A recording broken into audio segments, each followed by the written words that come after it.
Hello everyone and welcome back to the channel, and today we're going to be looking at how to add photo to Apple Wallet. It's important to clarify that Apple Wallet is designed to store digital passes, tickets and cards, not general photos. Therefore, you cannot directly add a photo from your photo library into Apple Wallet in the way you might expect. Here's a breakdown of what Apple Wallet does and some workarounds. Apple Wallet is for digital passes.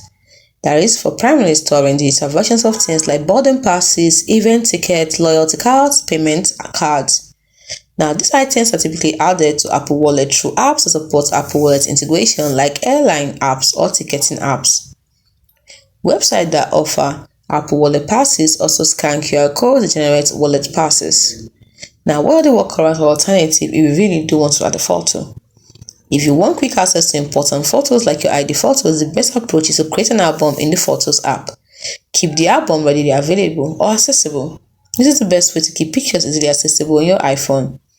You can also use some third-party apps because they claim to create custom passes that can include images. However, the reliability and security of these apps can vary. It's very important to be cautious when using these third-party applications that ask for access to sensitive information.